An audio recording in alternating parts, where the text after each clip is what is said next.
మాజీ మంత్రి పేర్ని నానిపై టీడీపీ జిల్లా అధ్యక్షుడు గౌడ కార్పొరేషన్ చైర్మన్ వీరంకి వెంకట గురుమూర్తి తీవ్ర స్థాయిలో ఫైర్ అయ్యారు. మంత్రి అనగాని సత్యప్రసాద్ పై పేర్ని నాని చేసిన వ్యాఖ్యలను గురుమూర్తి తీవ్రంగా ఖండించారు.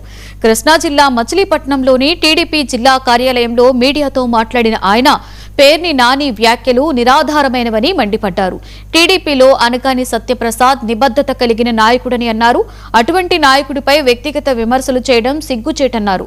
అనగానిపై విమర్శలు చేసే ముందు ఆయన కుటుంబ చరిత్ర తెలుసుకోవాలని హితవు పలికారు. ఒక పార్టీలో ఉన్నప్పుడు పార్టీ గౌరవాన్ని కాపాడాలా, మనం మాట్లాడేటువంటి విధానం పార్టీకి మేలు చేసే విధంగా ఉండాలా.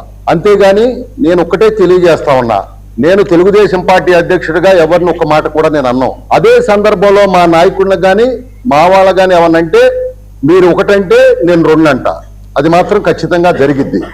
నిన్న ఈ ల్యాండ్ టైటిల్ యాక్ట్ ఏదైతే ఉందో రెవెన్యూ సంబంధించినటువంటి పాస్బుక్ల మీద ఆయన మాట్లాడుతూ ఉన్నారు. భూములు కొట్టేసిన వాళ్ళే భూ హక్కుల గురించి మాట్లాడుతున్నారు. నేను అడుగుతున్నా, పాస్బుక్ మీద ఎప్పుడైనా ఎవరైనా ఏ ముఖ్యమంత్రి అయినా బొమ్మ వేసుకున్నాడా? లేదే నాగబాబు అన్నట్టు మాకు పొలం ఉంది, మా తండ్రి ఇచ్చాడు, మా తాత ఇచ్చాడు, ఇంటే ఆల బొమ్మలు ఉండాలి. జగన్మోహన్ రెడ్డి గారు ఎవరు? ఆయనకున్న హక్కు ఏంటి? దాని మీద బొమ్మ వేయడానికి హక్కు ఏంటి? ఆ రంగులు ఏంటి? ఇవాళ చూడండి ఎంత నీట్గా, ఎంత అఫీషియల్గా రాజముద్ర వేసి, అది పద్ధతి. హైకోర్టు తప్పు వేయకూడదట కలర్స్ అని చెప్పింది. మళ్ళీ మార్చారు కదా. ఎవడు బాబు సొమ్ము అదంతా, డబ్బు అంతా ఎవడిది? ప్రజలది కదా. ప్రజల సొమ్ము పాడు చేసే అధికారం ఎవరిచ్చారు? మీకు ఎక్కడిచ్చారు?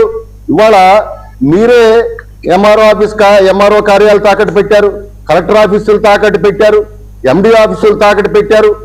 ఆఖరికి రైతుల భూములు కూడా మరి ల్యాండ్ టైటిల్ యాక్ట్ తెచ్చి ఇచ్చేస్తే రైతులు బెంబేలు ఎత్తిపోయారు. ఈ రాష్ట్రంలో ఎప్పుడు ల్యాండ్ టైటిల్ యాక్ట్ రద్దు చేస్తారా అని చెప్పి ప్రజలందరూ ఎదురు చూస్తే ఆ పని మా కూటమి ప్రభుత్వం వచ్చిన తర్వాత చంద్రబాబు నాయుడు గారు, పవన్ కళ్యాణ్ గారు సన్యాసం చేసి రాజకీయంగా సన్యాసంలో కలిసిపోయిన ఒక మాజీ మంత్రి మాట్లాడుతూ ఉన్నాడు.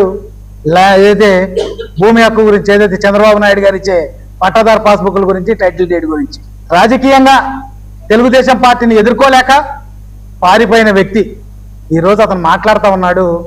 రాజకీయ మనుగడ కోల్పోతానేమోనని తన కొడుకును పోటీ చేపిస్తే మచిలీపట్నం ప్రజలు బట్టలు లోడదీసి పంపించారు, మీరు ఈ నియోజకవర్గానికి పనికిరారని. అదే వ్యక్తి ప్రజాబియ్యం బొక్కేస్తే దాదాపుగా 2 కోట్ల రూపాయలు ప్రభుత్వానికి కట్టి నేను తప్పు చేశానని డబ్బులు కట్టిన వ్యక్తి. జగన్మోహన్ రెడ్డి తప్పుడు జీవో ల్యాండ్ టైటిలింగ్ యాక్ట్ ఒకటి తీసుకొచ్చి ప్రజల ఆస్తుల్ని కొట్టేయడానికి చేసినటువంటి ప్లాన్కి ఆ రోజున చంద్రబాబు గారు నేను అధికారంలోకి రాగానే దాన్ని రద్దు చేస్తానని చెప్పి అధికారంలోకి రాగానే మొట్టమొదటి సంతకం చేసినటువంటి వ్యక్తి చంద్రబాబు గారు. ల్యాండ్ టైటిలింగ్ యాక్ట్ తీసుకురావడానికి కారణం ఆ రోజు ప్రజల ఆస్తులన్నీ కూడా కొట్టేద్దామన్న ఆలోచనతో ఆ రోజు చేసినటువంటి ప్రయత్నం అది. ల్యాండ్ టైటిలింగ్ యాక్ట్ అంటే ఏంటి? మనం మన పొలాన్ని మన పిల్లల పేరు రాసినా లేకపోతే ఇంకోటి ఎవరన్నా కొనుక్కున్నా అది ఆ కాగితాల ఒరిజినల్ని కూడా వీళ్ళ దగ్గర పెట్టుకుని ఓన్లీ జెరాక్స్ మాత్రమే ఆ రైతులకి వాళ్ళకి ఇచ్చేటటువంటి పరిస్థితి ఆ యాక్ట్ తీసుకొచ్చాడు.